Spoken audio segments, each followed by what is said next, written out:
Здравствуйте! В эфире «Контроль теней». Сегодня у нас в гостях, пожалуй, самый таинственный человек на нашем канале. И по традиции наш гость остается в тени. Маг и оккультист. Специально для проекта «Контроль теней». Здравствуйте! Благодарим вас, что еще раз согласились принять участие в нашем проекте. Первое видео «Кто управляет миром на самом деле» вызвало огромный резонанс у наших зрителей. Кстати, кто не смотрел, перед просмотром данного видео, пожалуйста, вы сейчас увидите на экране ссылку, посмотрите эту передачу, иначе вам просто будет непонятно, о чем мы говорим. Итак, многие наши зрители отмечали для себя, что они подсознательно чувствовали, понимали, что многие процессы в нашем мире имеют определенную закономерность. И задумывались, почему происходит так, как происходит, почему мы живем в таком ужасном мире. И вроде все хотят жить хорошо, но живем, как живем. И многие, повторюсь, чувствовали, что за этим что-то стоит, некая темная сила. И вот благодаря вам мы получили ответы. И у многих сложился пазл. Но тем не менее остались некоторые вопросы, которые вот люди и пишут в комментариях, чтобы уже понять до конца эту тему. И с вашего разрешения мы зададим эти вопросы вам, чтобы убрать все эти темные пятна. Причем, если разделить эти комментарии, две категории всего лишь вопросов: по историческим событиям и по вопросам перерождения. Будем рады, если вы их проясните. Да, авторы проекта передали мне список вопросов от людей. Я не планировал больше ничего рассказывать, но все же некоторые из этих вопросов счел интересными и заслуживающими ответа. Предвижу, что ответы на них дадут свой результат в не столь далекой перспективе. Для начала хочу сказать, что я рад, что многие стали задумываться над тем, а все ли так просто с поминанием мертвых, и стоит ли вообще делать это. Некоторые добрались практически до истоков этих традиций, писали даже про древнеегипетскую магию. Но это еще не самое начало истории. Пока еще никто не докопался до другого древнего народа, где впервые вылезла магия в истории нашего человечества. Посмотрите чуть выше и восточнее, по карте мира. Больше говорить не буду, сами разберетесь. У меня не стоит задача проводить вам исторические экскурсы и объяснять полностью, как устроен мир. Я рассказываю только то, что считаю нужным рассказать. А все остальное ищите сами. Информации полно. Хорошо. Ну, давайте тогда начнем с исторической части. Самый основной вопрос у наших зрителей: почему нацисты проиграли, если у них была такая серьезная оккультная поддержка? Это очень даже логично. Нацисты и не должны были выиграть, поэтому и не выиграли. Они изначально были обречены. Не обольщайтесь, те, кто стоял за этими событиями, получили все, что хотели, и даже больше. Смотрите, вот эта нацистская верхушка с их черным орденом были всего лишь посредниками. И даже того же Гитлера охраняли маги высшего посвящения, настоящие, обладающие огромной силой, на которых работали миллионы простых людей, попавшие в их сети. И все их магические фокусы были оплачены жизненной силой людей. Ну и, конечно же, эти маги собрали очень большой урожай для себя. Вы представляете вообще количество людей, которые погибли во время Второй мировой?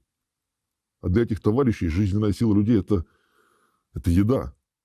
Да и на самом деле сказать, что нацисты прям проиграли, будет не совсем корректно. Потому что они же все равно свободно ушли. Они не умерли. Как и те маги, кто за ними стоял, они тоже совершили переход.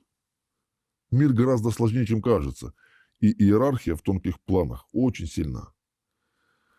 Ну и даже если посмотреть на события тех времен с видимой стороны, очевидно, что никто бы не дал Гитлеру и нацистам захватить мир. Те, кто задают такой вопрос, просто не понимают, как и для чего создаются войны. Людей приучили мыслить категориями героической победы одних и поражением других. Но это же все, по сути, те же рамки пропаганды, за которые людям не дают выходить, чтобы увидеть ситуацию целостно. А по сути, это всего лишь разыгрываемый спектакль, где все декорации расставлены, роли распределены, результат запланирован и выигрыш уже давно поделен. Знаете, есть выражение, когда бросают палку собаке, она бежит за палкой. А когда бросают палку льву, то он смотрит на того, кто ему эту палку бросил. Это я вам и предлагаю сделать. Наконец-то посмотреть на тех, кто манипулирует вами и кто стоит за созданием подобных событий. Потому что пока ваше внимание полностью поглощено брошенной палкой, они, этот вполне определенный круг лиц, за вашей спиной реализуют свои личные интересы. Так произошло и тогда. Каждый просто порешал свои вопросы. Чтобы понять, зачем нужна была эта война, посмотрите на последующий результат. Как выглядела карта мира до и после. Как был разделен мир. Кто и что получил. Какой расклад сил сложился после войны. Мирным путем невозможно было бы так перекроить мир, а война это сделала. После Второй мировой мир изменился необратимо. Поэтому конечных бенефициаров данного мероприятия несложно вычислить, просто посмотрев, кто больше всех получил выгод в этой войне. Ну а когда Гитлер отыграл свою роль, его, как любую пешку, убрали с доски. Так что успокойтесь уже с тем, кто там победил, кто проиграл. Здесь не все так однозначно. Здесь понятно. Еще один вопрос, который возник у наших зрителей после ваших слов, это то, что война, о которой вы рассказываете, это результат деятельности Гурджиева. Так ли это? Нет, это не так. Гурджиев – это не всемирное зло. Он один никак не мог это сделать. Тем более, что Гурджиев – это всего лишь одна из шестерок тех, кто стоит на вершине в этой иерархии.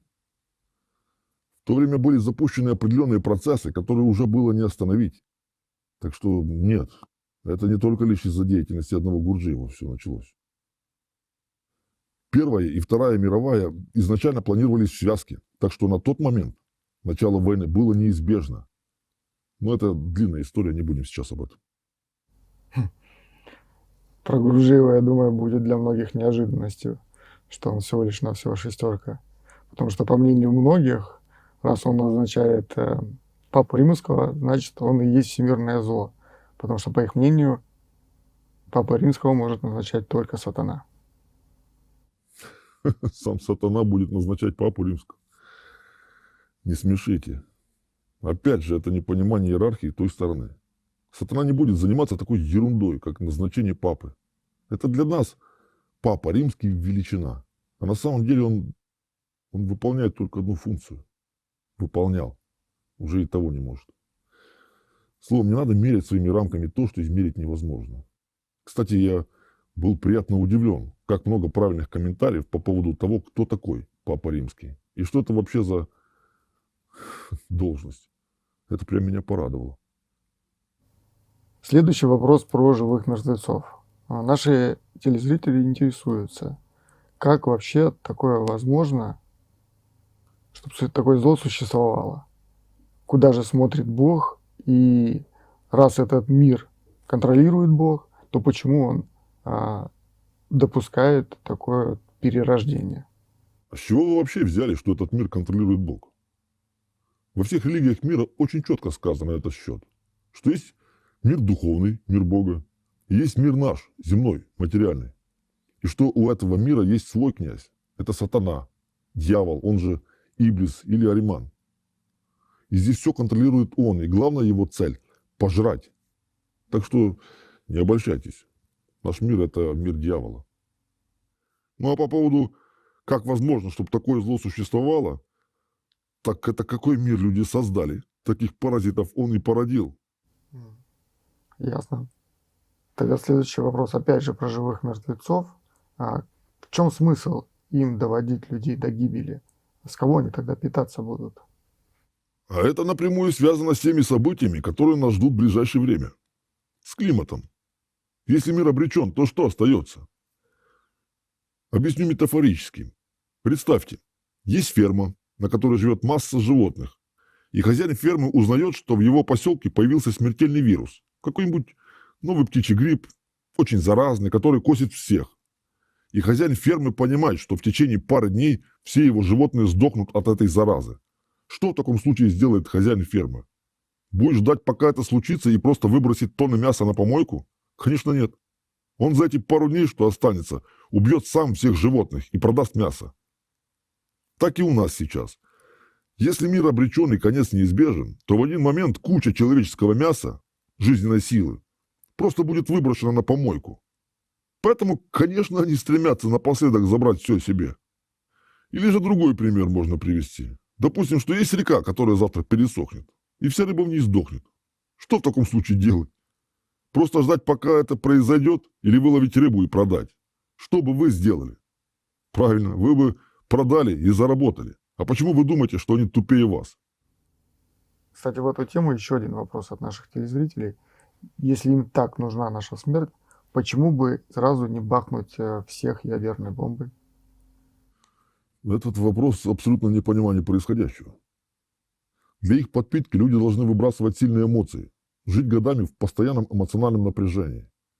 А то что же получается? Пшик и все? Нет, им нужны страдания и страх. Проблески надежды и снова страдания и страх, как на американских горках, чтобы выжать максимум. Поэтому значительно выгоднее пугать ядерной бомбой, чем и правда взорвать ее. Посмотрите, сколько времени они уже это делают. Сколько раз переводились часы судного дня. Как мусолится тема ядерной войны в новостях. То нагнетают страх до предела, что вот-вот уже завтра начнется. То говорят, что вообще-то сегодня уже мы были в шаге от начала ядерной войны. То наоборот начинаются истории. Да нет, это бред, в 21 веке, чтобы такое случилось. И снова по кругу. Главное, что эта тема всегда активна, и она держится в инфополе. А значит, люди очень часто об этом думают. А какие эмоции вызывает тема ядерной войны? Ответ, думаю, очевиден. Поэтому сейчас и творится всякая дичайшая дичь, которой до этого не было. Просто кто-то напоследок пытается собрать максимум урожая. Подождите, то ли еще будет. Пока еще не достали главный козырь, который максимально выжмет все соки из людей и доведет до отупения и до полного смирения. Это голод. Почитайте немного исторических статей на эту тему, и вы поймете, что как раз это следующий этап, который нас ждет. Пандемия, война и голод. Эти трое идут вместе, рука об руку. Об этом еще в Торе было сказано. И, кстати, эту схему поворачивали уже не один раз в нашей истории. Ну, и плюс таким образом еще отводится внимание людей от настоящей угрозы, коим является климат. Ведь если люди будут знать правду, то перестанут подчиняться. И те, кто сейчас правит миром, потеряют свою власть. И они этого очень боятся. Это может помешать их планам на большой переход. Кстати, по поводу большого перехода. Еще в первом видео вы тоже говорили, что живые мертвецы, способные к осознанному перерождению, и которые сейчас управляют миром, они готовятся к большому переходу. Что это за большой переход и куда они собираются переходить, если наша планета погибнет? Ну, наш мир не единственный. Вселенная слишком большая, чтобы считать, что наша планетка единственная населенная человекоподобными. Плюс существует еще масса параллельных миров. Это вы тут сидите, как лягушки в болоте, и думаете, что это весь мир. Это не так. Им есть куда переходить. Это вам, людям, отсюда никуда не деться. Самое главное, что каждый чувствует эту надвигающуюся темноту. Но пока многие продолжают тешить себя надеждой, что скоро все наладится. Вернется на круги своя. И будет так, как было. Да нет, не будет уже так, как было. Никогда не будет. И дальше будет только хуже. Но пока еще выход есть. Хотя вряд ли люди им воспользуются.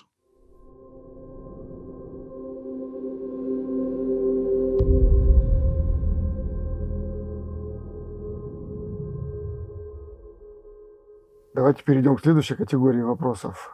Больше всего нашим зрителям непонятна тема реинкарнации. Что остается после смерти тела человека, какая часть уходит на реинкарнацию? Почему вы сказали, что человек превращается в бездушную тварь? Можете рассказать об этом подробнее? Все на самом деле проще, чем кажется. Подобные вопросы возникают только потому, что люди в массе своей даже не знают, кто они и кем являются. За это можете сказать спасибо жрецам ваших религий, которые массу усилий приложили, чтобы подлинные знания утратились, либо же исказились до неузнаваемости. Так ведь проще управлять стадом и держать его в страхе и повиновении. Поэтому вопрос, кем является человек, это очень серьезный вопрос. Я бы даже сказал, что это вопрос жизни и смерти. Потому что если человек над этим особо не задумывается, то его жизнь сводится к рабскому существованию, что приводит к абсолютно предсказуемому итогу в ее конце. Давайте разберем на примере, так будет понятней. Рассмотрим обычный среднестатистический вариант. Жил человек, обычный хороший человек, который прожил обычную жизнь, был относительно добрым, любил своих близких, умеренно ссорился с окружающими, умеренно манипулировал, как все это делают. Но главное, что он же никого не убивал, не грабил, в особо тяжких грехах замечен не был. И, может быть, даже по праздникам посещал храм своей религии. И вот он умер. Что будет с таким человеком после смерти? Как у нас люди в массе своей считают? Опять же, я здесь имею в виду мышление среднестатистического человека. Не берем в счет людей, которые начитались эзотерики или наслушались сказок от жрецов своей религии и думают, что они что-то знают. Так вот, почему-то люди в основном полагают, что их родные после смерти обязательно попадают в рай. Ну потому что они же столько настрадались и натерпелись при жизни. И вроде как заслужили отправиться хоть после смерти в какое-то хорошее место. Ну или как минимум наконец-то отдохнуть и обрести покой. Но что они точно не попадут в ад. Ад же только для страшных грешников, для изворвавшихся чиновников, например, или убийц. Относительно таких преступлений, на первый взгляд, образ жизни среднестатистических людей выглядит почти мученическим. Многим рисуется картинка из детства, что умершие родственники продолжают наблюдать за нашей жизнью с неба. И время от времени приходят во снах, чтобы предупредить, подсказать что-то, помочь или уберечь от несчастья. Особенно меня веселят истории людей об умерших, которые являются им во снах в ослепительно белом свете и рассказывают, как им там хорошо и радостно. Если бы вы только знали какой-то обман, вы были бы очень сильно, мягко говоря, удивлены. Но давайте по порядку. То есть логика у людей какая? Что раз мой, предположим, дедушка Коля был относительно хорошим человеком, то после смерти он обязательно попадет в лучший мир, где у него все будет хорошо. А что происходит на самом деле? Вот жил-был, допустим, этот дедушка Коля, который особо не напрягался в жизни с самоконтролем и шел на поводу практически у всех своих импульсов. При таком раскладе был ли наш Коля хорошим человеком? А давайте посмотрим правде в глаза, что происходит у каждого в мыслях. Представьте на миг, если бы каждая наша мысль воплотилась в жизнь. Могли бы мы после этого назвать себя хорошими людьми? И сколько раз наш дед Коля в своих мыслях избивал или даже убивал своего тирана-начальника? Сколько раз он представлял, как изменяет своей жене? Сколько раз в пробках за рулем он проклинал, на чем свет стоит, подрезавших его водителей? А не мечтал ли дед Коля быть властелином, пусть даже своего маленького, но мирка? Чего хотел и к чему стремился в своих фантазиях этот среднестатистический человек? Разве он не ненавидел, не завидовал, не мечтал о чужом богатстве? Чем на самом деле жил наш с виду очень даже приличный человек? И какие сценарии прокручивал в своей голове? Слушайте, я думаю, сейчас у многих возникает вопрос, а почему вы такой акцент делаете на том, что происходит в мыслях? Ведь многие думают, что главное ничего такого не делать в реальности, а в голове, в мыслях можно крутить что угодно. А потому что на самом деле разницы нет никакой. Подумал ты что-то сделать или уже сделал. На уровне энергии это свершившийся факт. Это физика, ребята. Мысль так же реальна, как и твое действие. А если исходить из того, что первичен все-таки мир энергии и информации, и сначала любое событие совершается на этом уровне, а только потом уже реализуется на уровне нашего грубого материального мира, то правильнее будет даже сказать, что первостепенное значение имеет как раз-таки невидимая сторона жизни человека. То есть то, какими мыслями, желаниями он живет и какие образы крутит у себя в голове. Вы, когда мечтаете, обсасываете свои тайные мыслишки у себя в голове, фантазируете. Вы ведь создаете образ. А это, скорее всего, вы даже себе не представляете, что такое образ. Тема образов, конечно, очень интересная, и люди даже близко не осознают, какую роль они играют, и какое влияние оказывают на их собственную жизнь. Для наглядности приведу несколько примеров. Вся магия работает через образы. Создание демонов-помощников происходит с помощью образов. Мыслеформы – это те же образы.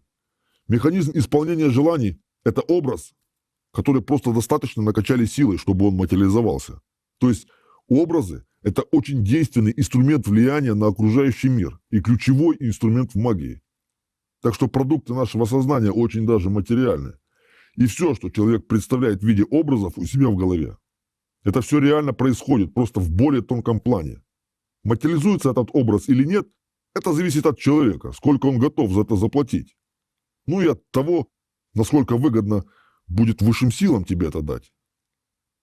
А то, что мысль материальна, уже давно экспериментально доказано, тем же Крохолевым, например, который успешно фотографировал мысли-образы. Пока что физика только подбирается к объяснению природы образов и того, как люди могут с помощью них влиять на окружающий мир и друг на друга. Но уже некие продвижения в этом направлении есть. Так, например, в экспериментальных условиях совершаются попытки приборами фиксировать местонахождение образов, сформированных людьми в конкретной точке помещения. То есть экспериментаторы не знают, где, в каком месте комнаты подопытный будет представлять образ человека. Но приборы безошибочно его фиксируют по изменениям в пространстве. В этом месте возникает некий фантом, или, выражаясь их терминологией, микролептонный сгусток. Также в наше время существует теория, согласно которой все образы, мысли и жизненный путь человека продолжают существовать рядом с его физическим телом в виде стоячих лептонных волн. Ну или же, проще говоря, в виде голограмм.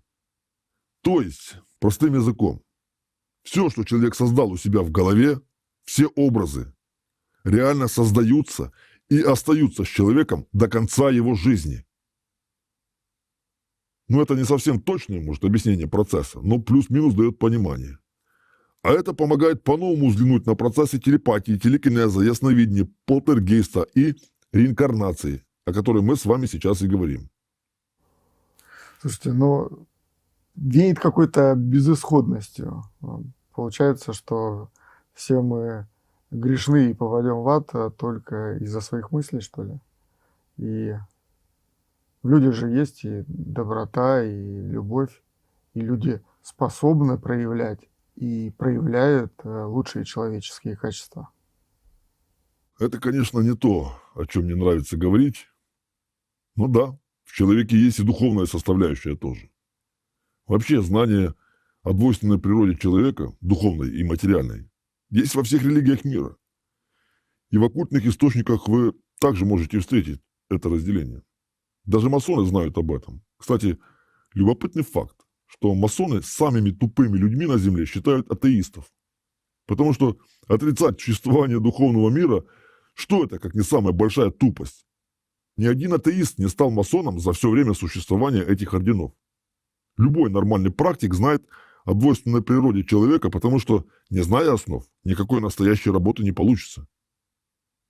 А ключевой момент в чем? Опять же, в том, кем является человек. Люди от гордыни совершают ошибку, отождествляя себя с душой, и считая, что если душа реинкарнирует, то и сам человек тоже реинкарнирует. А раз я – это душа, божественная частица, то автоматически я хороший, и все у меня после смерти будет хорошо. Это вообще полная чушь. Давайте уделим этому внимание. Не хочется, конечно, влезать в философию, но что ж, придется, чтобы немного вас просветить. Так вот, человек представляет собой сложненькое существо. В нем есть дух, который стремится вырваться на свободу, выйти на небесный план. Это, собственно, тот, кем и является человек. Но, также выражаясь языком православных мистиков, в человеке есть плоть.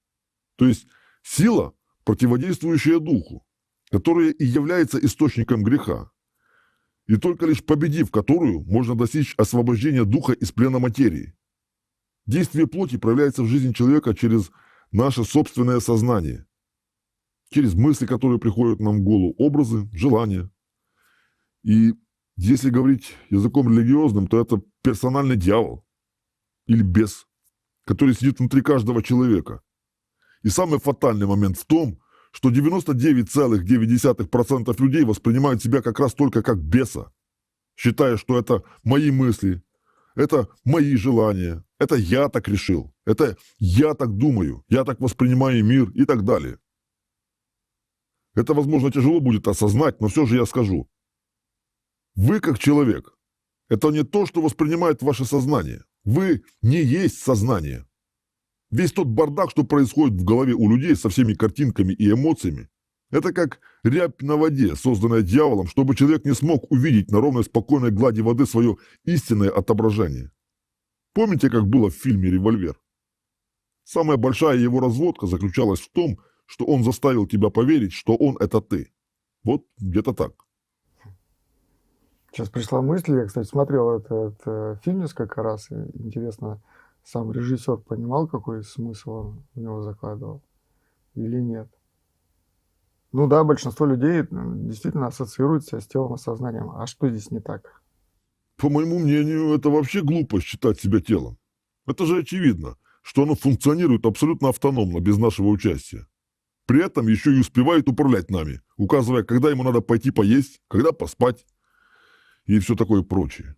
Тело – это то, как выглядит наш бес, образ беса, но только в этом грубом материальном мире.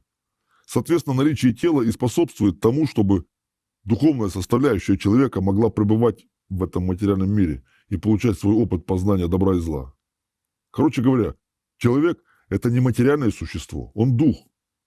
Только вот с ним в одном флаконе сидит и бес. И по сути, наше тело является телом беса. Зачастую он им и управляет. Хотя хозяином должен был быть человеческий дух. Но в наши дни он таковым не является. И переходим к самому интересному. Что такое душа? Сейчас про нее пишут хрен знает что. Люди намешали в душу всего подряд. И характер, и память, и эмоции, и сознание. Я уже давно не встречал плюс-минус адекватного описания, что это. Так а что это? Открою вам секрет. Душа – это портал. Это портал из мира Бога в мир тонкого плана, в котором и зарождается как раз человек как дух. И уже благодаря этой силе, помимо духа, зарождаются и бесы человека. Сама по себе душа не является полноценным осознанным созданием. Ее смысл в том, чтобы соединиться с духом и обрести свою идентичность. Ну а дух обретает свободу и новую жизнь уже в духовном мире. Еще одна функция этого портала души в том, что через него с той стороны поступает энергия, которая и дает вот эту жизнь, которую мы чувствуем. Интересный факт. На самом деле мы же не живем только за счет энергии, которая поступает нам из еды. А вы вообще задумывались, на каких энергиях мы живем? На каком бензине? И кто его подливает? Это для тела важна энергия из еды, и то она лишь частично восполняет затраты. А на ментальном, на тонком плане, там уже важна та энергия, которая идет из портала. И если не будет этого исходящего света из души, то ни дух, ни бес жить не будут. Отсюда, собственно, и борьба бесов за этот свет. И еще куча разных пиявок присасывается к человеку, чтобы питаться остатками этого света. В человеке же есть еще масса бесов с ментального плана. То есть человек множественен. В поле его сознания может быть много бесов. Так вот, если человек до момента смерти не вошел в этот портал и даже не шел в его сторону при жизни, то как он может оказаться в том мире, куда этот портал ведет? То есть считать, что любой человек после смерти вот так просто попадет в мир Бога только потому, что он был относительно хорошим, но который не предпринимал никаких шагов в сторону духовного развития. Это то же самое, что думать, что можно попасть в Японию, не выходя из своей комнаты. Но здесь вся фишка в том, что даже находясь у себя в комнате, билет на самолет у тебя в руках. Просто чтобы добраться до пункта назначения, нужно приложить определенные усилия, пройти путь до аэропорта и в конце концов сесть на самолет. И вот, возвращаясь к нашему деду Коле. Если он при жизни никуда не шел и прожигал свою жизнь как мелкий бесенок, то с чем он останется после смерти? Кем он станет после смерти? А ведь таких, как наш дед Коля, который вроде не нашим, не вашим, масса людей. Вот вы, например, уверены, что после смерти вас ждет рай? Подумайте, разве это не логично?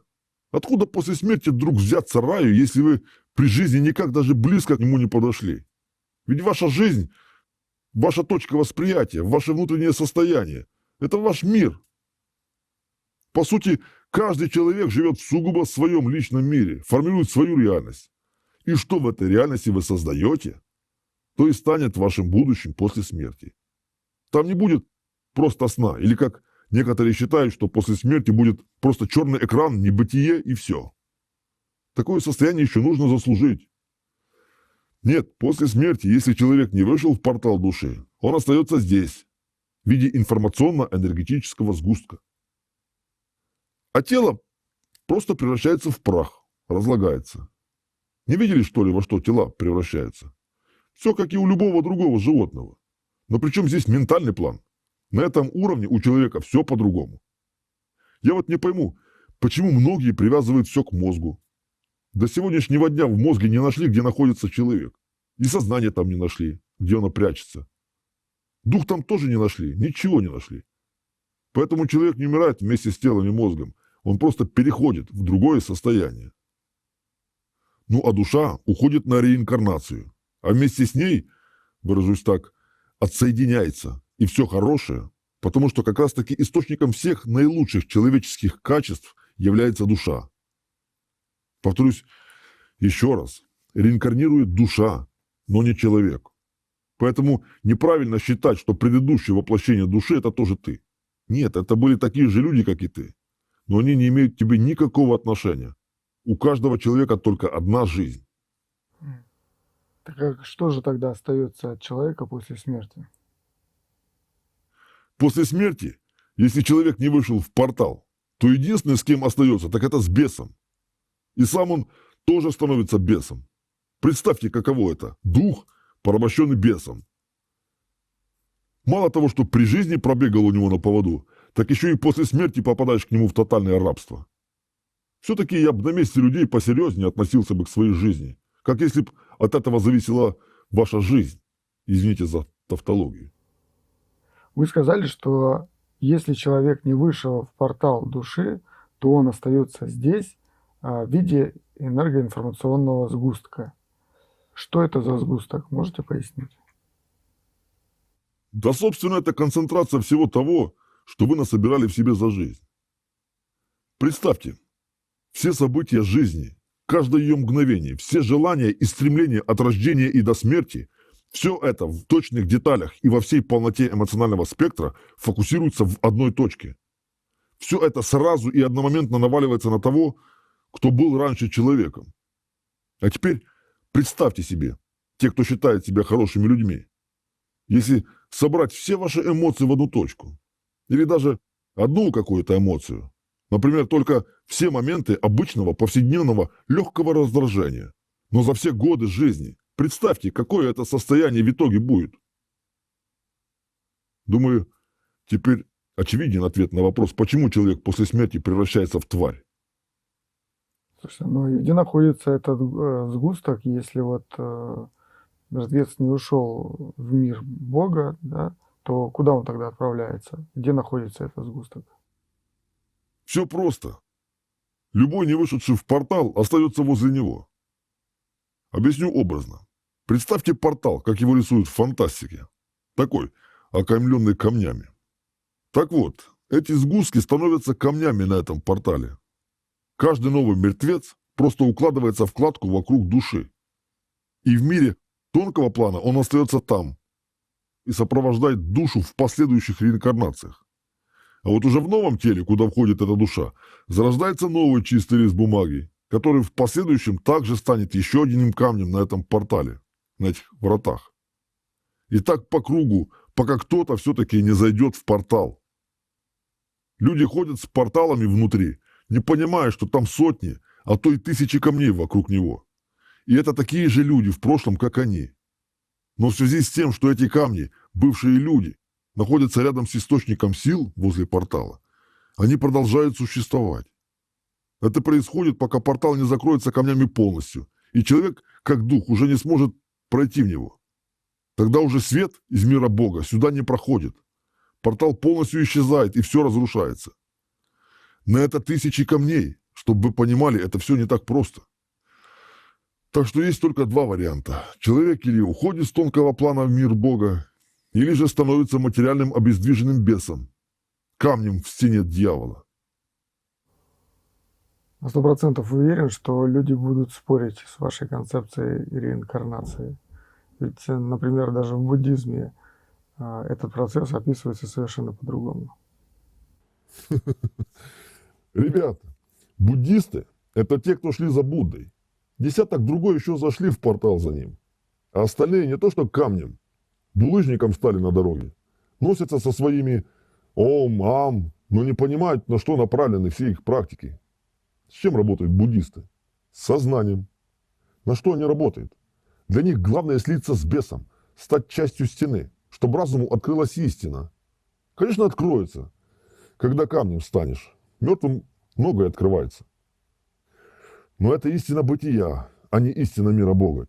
Чувствуете разницу? Они не стремятся зайти в портал, им хочется видеть всю стену, расширить свои знания.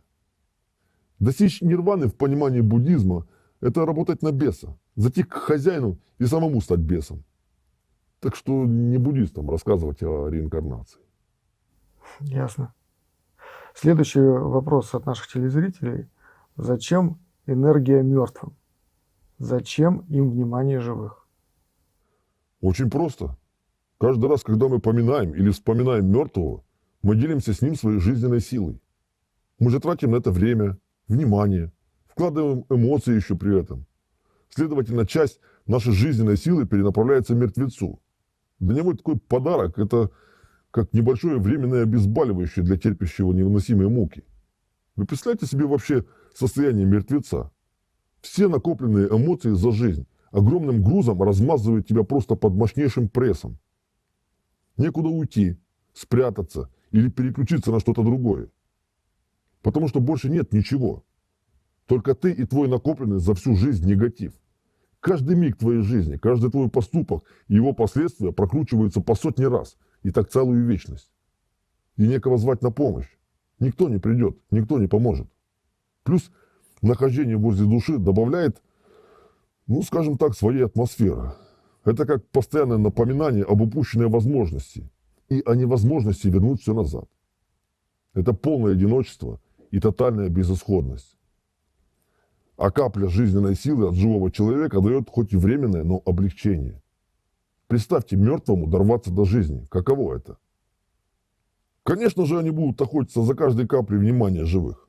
Отсюда и пошло выражение, что мертвые вечно голодные. Они голодают по жизненным силам, потому что своих у них уже нет и никогда больше не будет.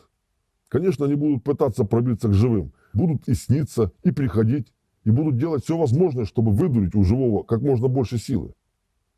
Отсюда, кстати, и стремление у людей при жизни заработать себе славу. Или, если не получится обеспечить себе вечную память, то хотя бы максимально запомниться для своих родственников. Например, оставив им хорошее наследство, которое еще очень долго будет напоминать всей семье об умершем благодетеле. Это скорее подсознательное стремление, чтобы после смерти оказаться в более привилегированном положении. Поэтому многие диктаторы и стремились себя увековечить в памятниках и оставить свой след в истории любой ценой. А поскольку негатив людям запоминается лучше, то, соответственно, и история у нас такая, какая есть. Хорошо. Вот еще одно недопонимание у людей возникло. В чем отличие между реинкарнацией живого мертвеца и обычного человека? То есть, если все люди реинкарнируют, то получается, что все живые мертвецы. И если не помню прошлую жизнь, то это хорошо. А если помню, то значит живой мертвец. Так ли это? Нет, конечно, это не одно и то же.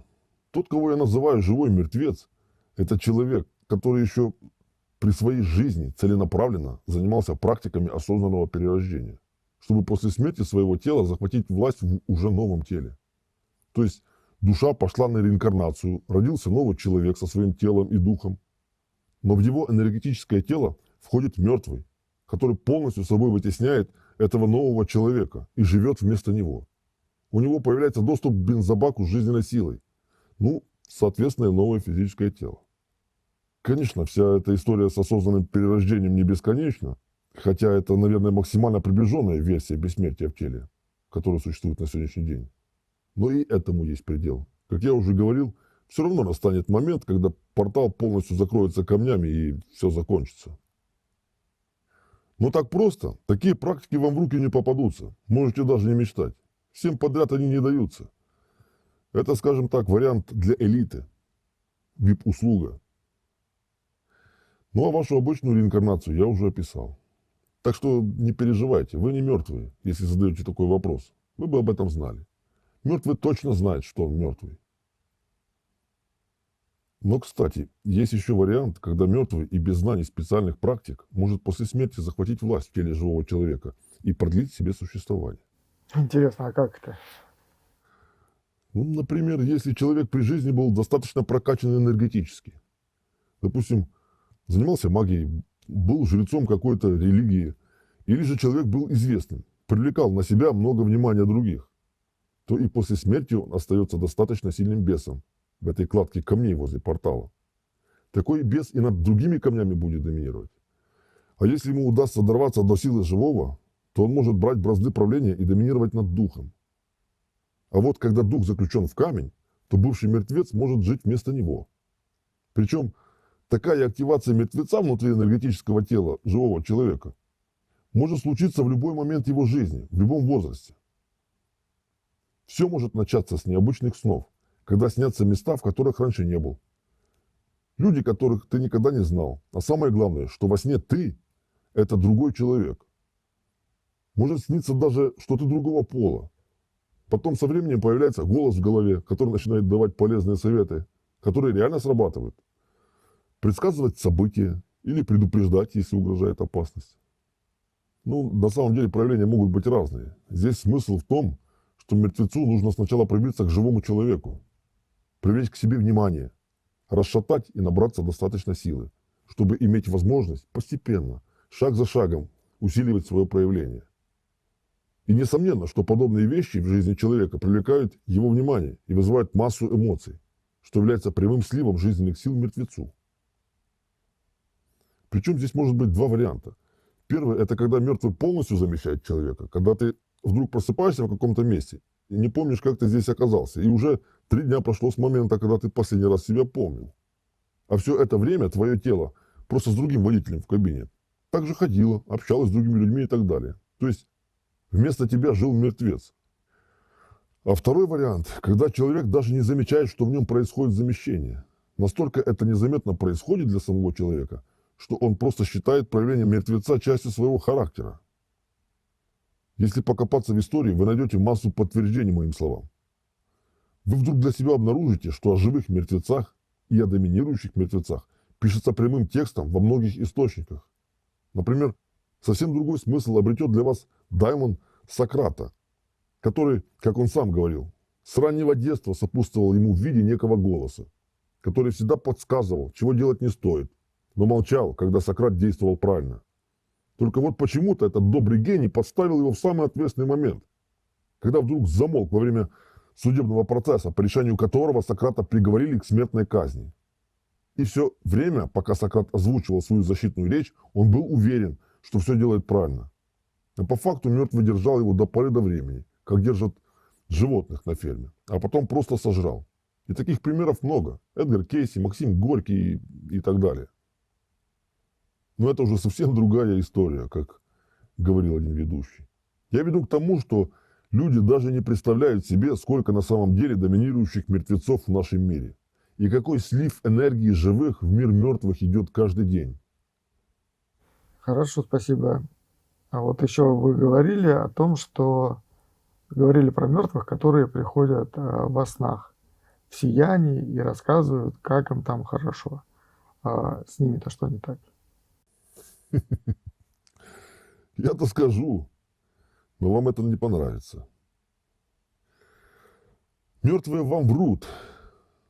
Это своего рода как негласный заговор, заговор мертвых. Никто из них никогда не расскажет правды.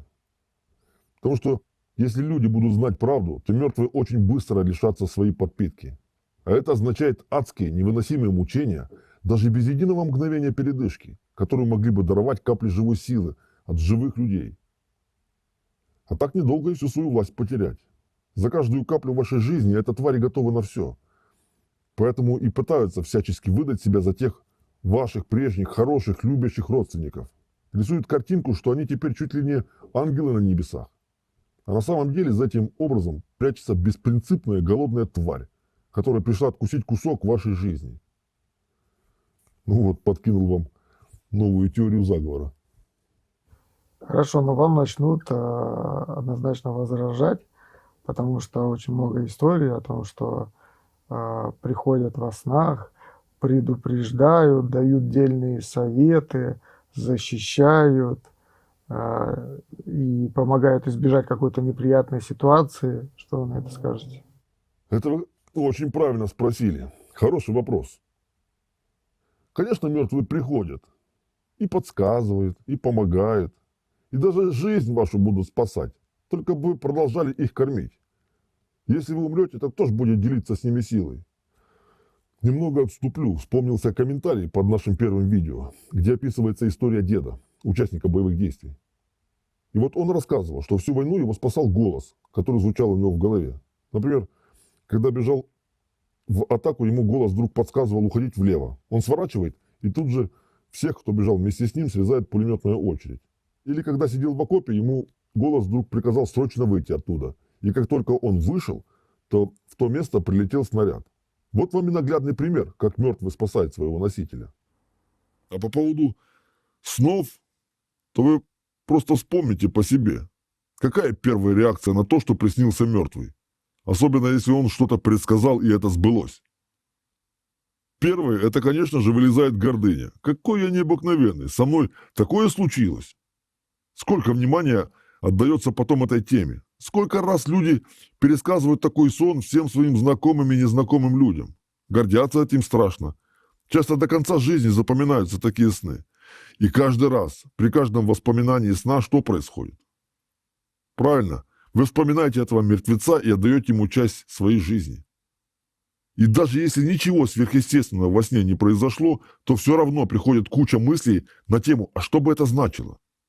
А почему мне приснилась, например, мертвая бабушка? Что она хотела сказать? И начинается куча теорий. А может, это знак? Может, мне надо на работу сегодня идти? И так далее, и тому подобное. Опять же, начинается история всем рассказать. И тут же появляются советчики, что обязательно надо пойти помянуть мертвого и сходить навестить на кладбище. А это все время, внимание. И мертвый все ест, ест и ест. Кстати, то, что говорят, что мертвые питаются нашими молитвами. Так это правда. Только в этой правде забывают договаривать, что они за вас счет и питаются. Вас же и едят. И у вас же часть жизни забирают. Поэтому, когда к вам во сне приходит ваша умершая мама, нужно понимать, что это уже не та любящая и заботливая мама, которую вы знали при жизни. Это, как бы кощунственно ни звучало, пришла тварь, готовая любыми путями достать из вас жизненную силу. И это не какие-то там сущности приходят под видом мертвого родственника. Нет, это просто эти люди стали такими после смерти. Мертвый, как любой бес, становится ненасытной тварью. Можете сколько угодно меня обзывать последними словами и ненавидеть, и с пеной у рта доказывать, что это не так. Мне все равно, суть вещей это не изменит. Слушайте, вот некоторые наши зрители, то ли от непонимания, то ли в порыве альтруизма, писали следующие комментарии. Я сейчас даже один из них зачитаю. Ну и что моя умершая мать заберет себе часть моей жизни? Мне для нее ничего не жалко. Почему бы не поделиться? Тем более, если это облегчит ее страдания там. Что вы на это можете сказать? Могу сказать, что тем, кто так думает, нужно раз и навсегда уяснить для себя одну вещь. Если твой родственник не ушел в портал, знай, каким бы хорошим он тут не был, там, после смерти, он в конечном счете становится тварью и начинает портить жизнь живым. И это не значит, что к вам какие-то привидения начнут приходить. Нет. Просто вдруг у живого родственника появляются болезни, неудачи, плохое самочувствие, депрессии. Жизнь превращается в ад. В прошлом веселый человек становится апатичным, раздражительным или даже становится алкоголиком, например. Ни один человек не бросил пить, если к нему приходит мертвый. А те, кто никогда не пили, начинают это делать. Потому что мертвые вытягивают их жизнь и воруют их свет. То есть свет, который идет из портала и дает жизнь, он перехватывается этими камнями. Все это сказки, что человек умер, пошел в рай, и там его встречает Петр. Это здесь мы друг друга встречаем, а там мир другой физики, отличный от нашей. На тонком плане все абсолютно не похоже на себя, и чем выше план, тем больше изменения. Человек в мире энергии выглядит не так, как вы привыкли считать. Там человек или геометрическая фигура, или пятно. Все зависит от человека. Вот как работает та же магия. Если специалист действительно хороший, маг сильный, он создает фантомы и подсаживает их к этой геометрической фигуре. И уже от нее получает питание. Знаете, это как если бы мы, например, взяли и подключили свой сарай к счетчику соседа. И пользуемся его электричеством. А он об этом даже не в курсе. Так и здесь. Маг или мертвый подключается и с чужого счетчика мотает себе электричество. Чем чревата такая подключка для человека? Чревата сокращением лет жизни. Чревата снижением качества жизни. Что происходит у человека, когда резко падает уровень энергии? Как вы себя чувствуете, когда потеряли много сил? А если такой слив происходит постоянно? Отсюда и депрессии, и нежелание жить. Также некоторые психические заболевания могут развиваться, ну и все остальное. А самое опасное, если к вашему источнику электричества подключился мертвец, так это то, что мертвец может просто утащить вас за собой. Причем произойти это может в любой форме. Может внезапно появиться тяжелое заболевание, может случиться несчастный случай. Или же человек сам неожиданно для себя выйдет в окно. И такой человек, как здесь, так и на том свете, будет рабом мертвеца. Если честно, то очень странная логика у людей, которые пишут такие комментарии. Получается, что раз моя мать умерла, то и я пусть умру. Так что ли? Но если люди хотят умереть поскорее, то я ж не против. Пускай делают, что хотят со своей жизнью. Только тогда пусть примут во внимание еще один факт. В том мире, в мире мертвых, есть своя иерархия. И человек, который доминировал над другими при жизни, будет доминировать над ними и после смерти. И если при жизни ваша мать была достаточно авторитарной, то после смерти высока вероятность, что и дети, и муж попадут к ней в рабство. Ведь более сильный мертвец порабощает слабого. Поэтому вот эти рассказы людей, как умершая жена пришла забрать мужа, это не просто рассказы. Она пришла за своим будущим рабом. И если она доминировала над ним при жизни, то и после смерти он будет в ее власти. Еще очень-очень много сотен лет. Или когда вам снится умершая мать и говорит, что все хорошо, я забрала отца, теперь он со мной. Так вот знайте, ваш отец в рабстве в загробном мире. Это очень серьезная информация. Я уверен, что многим людям понадобится время, чтобы ее осмыслить и осознать. Ну, тогда, пока вы думаете, расскажу еще одну интересную вещь. Почему шаманы, когда вызывают дух умершего предка, то он к нему приходит в виде образа, например, в форме волка или совы? Никто не думал об этом. А я сейчас раскрою вам ужасную тайну. По факту это и есть реально ужасная тайна. Допустим, шаману нужно обратиться к предкам, посоветоваться по какому-то вопросу. Или же набраться мудрости от них. А ведь мертвые реально обладают большими знаниями о нашем мире и пониманием всех взаимосвязей, потому что они уже являются частью мертвой стены дьявола.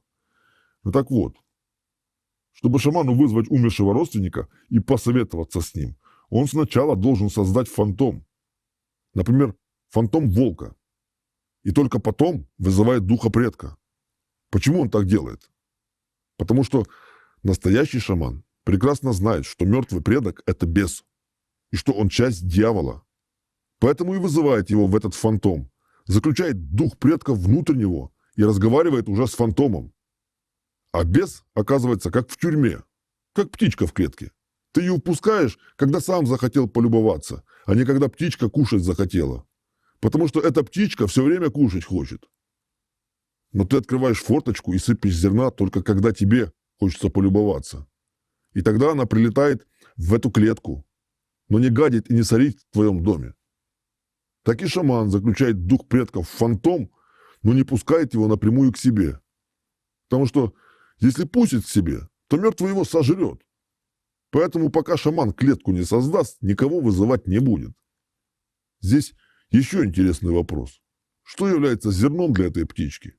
Что выступает кормом и приманкой для духа предка? Думаю, вы уже начинаете понимать.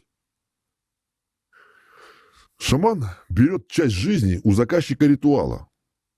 Когда ты приходишь к шаману с каким-то запросом, вот хочешь, например, быть успешным, и шаман проводит для тебя ритуал, то ты за это заплатишь не только долларами, но и своей жизнью. Причем часть шаман берет себе, а часть идет на то, чтобы создать фантом, в которого зайдет мертвец и пожрет там. Потому что твоя жизнь – это еда для него. И вот ты уже проживаешь свою жизнь не так радостно, как хотелось бы, потому что у тебя забирают большую часть той энергии, которая идет с портала. Ну а если птичка сама без приглашения и без клетки залетит в открытую форточку, то она не только обгадит все вокруг, но еще и создаст массу проблем. Поэтому, чтобы такого не происходило, шаман ограничивает территорию фантомом и не кормит духов предков своими силами. Потому что если он будет кормить своим, то он очень быстро истощится и умрет. Поэтому шаманы делают все за счет энергии людей, которые к ним приходят. За вашу энергию. И не верьте, что есть белые шаманы, которые якобы за добро, и которые бесплатно совершают ритуалы, потому что якобы они хорошие. Те, кто берут деньги, в 1000 раз честнее белых шаманов, потому что деньги – это эквивалент вашей жизни. Вы же потратили свое время и силы на то, чтобы их заработать. Поэтому, когда вы платите деньгами, то вы уже частично платите мертвым только своим прошлым. Ну и частично шаман берет часть жизни вашего будущего. А те, кто не берут деньги, они на все 100% берут вашим будущим, вашим счастьем. Это магия, здесь бесплатно ничего не бывает. И, конечно, среди шаманов и среди магов есть масса аферистов, которые используют эффект плацебо. Зачастую за такими колдунами стоит бес. Птичка, которая залетела в них как в клетку. Вместо них живет и крутит ими как хочет. Они вроде и зарабатывают, и даже иногда что-то получается, но вот только с клиентами в итоге беда происходит, и у них в жизни черти что. Чтоб вы понимали, из 1000 шаманов и магов может быть только один, кто знает, что делать. Остальные это либо сами жертвы, либо аферисты. И если ты попал на афериста, то это тебе еще крупно повезло. В таком случае ты только деньги потеряешь. Часть прошлого своего. Да, зря жил, зря работал, потерял деньги. Но страшнее будет, если ты потеряешь свое будущее. То, что вы рассказали про фантомы, это очень интересно. Сколько я помню, никто из шаманов, у которых мы брали интервью, до вас об этом не рассказывал. Конечно, ни один шаман не будет всем подряд рассказывать и обучать, как работать с этими духами. А по факту с бесами. И как создавать фантомы. То, что я рассказал, вот эти клетки, это и есть тотемные животные. И, кстати, их могут передавать по наследству. То есть шаман может передать уже созданную им клетку, наработанный фантом своему ученику.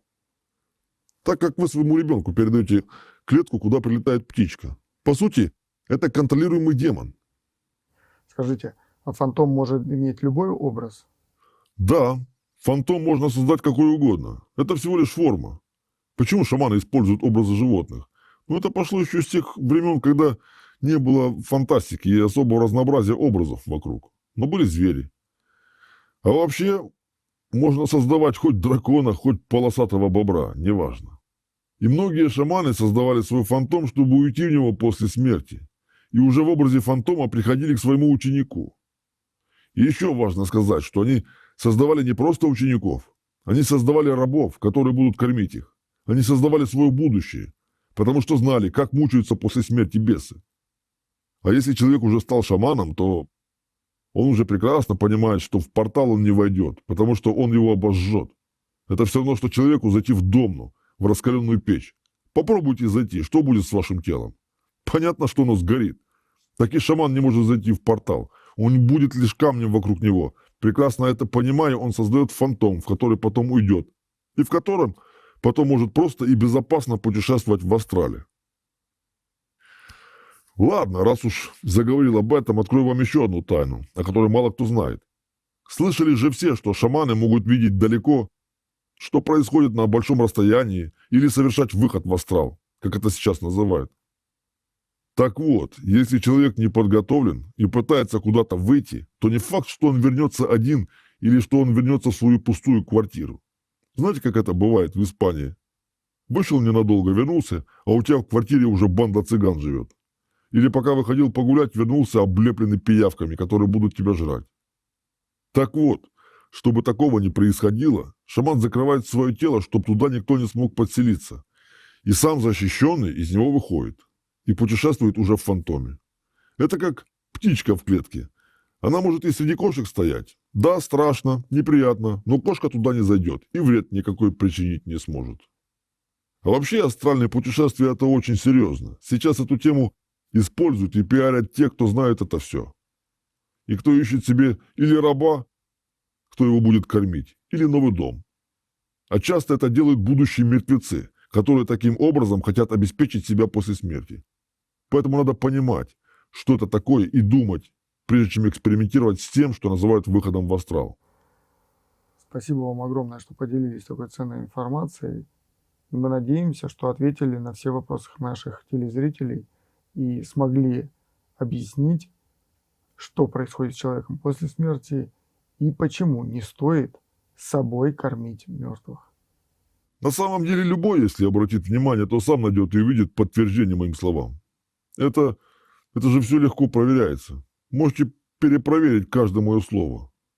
Ну, знающим это и не нужно, они и так все понимают. Но перепроверить можно и в мирской жизни по событиям, которые происходят. И если быть достаточно наблюдательным и свести все воедино, то вы и сами все увидите. Просто люди смотрят сквозь пальцы и не замечают связи в событиях своей собственной жизни. А вот обратите внимание, если ваш близкий родственник или дорогой человек станет камнем на портале, вы увидите, как потихоньку изменится ваша жизнь. И из нормальной человеческой жизни она превратится в озабоченную и с кучей проблем. Не будет больше той жизни, которая была раньше, когда вы были чисты и свободны. А если таких камней 2, 3, то тут уже серьезная проблема вырисовывается. Заметьте, как часто бывает. Умирает один в семье, а через время еще кто-то, а порой и весь род. Просто нападает череда смертей. И неважно, какой религии жрец будет совершать погребальные ритуалы, это все не сработает. Жрецы в большинстве своем банальные лжецы. Их магия бессильна. Рассказывают, что бесы не могут войти в храм. Но бесы же там и читают вам сказки. Вы об этом не думали? Они же совершают магические ритуалы, которые давным-давно не работают, потому что они утратили суть этих ритуалов. И приходят они работать в религию только ради денег. Ну, и чтоб потешиться властью. А посмотрите, сколько камней и пиявок висит на каждом из них. Многих то, что я сейчас говорю, начнет дергать, бесить. Но ведь это же так. А если бы они были действительно святые, шли к Богу, разве дрались бы они так за имущество? Посмотрите, что у них стоит во главе угла. В абсолютно разных странах мира происходит одно и то же. Разве кто-то из них бьется за спасение вашей души, за духовную свободу? Разве они бьются за прихожан, чтобы те попали в рай? Нет.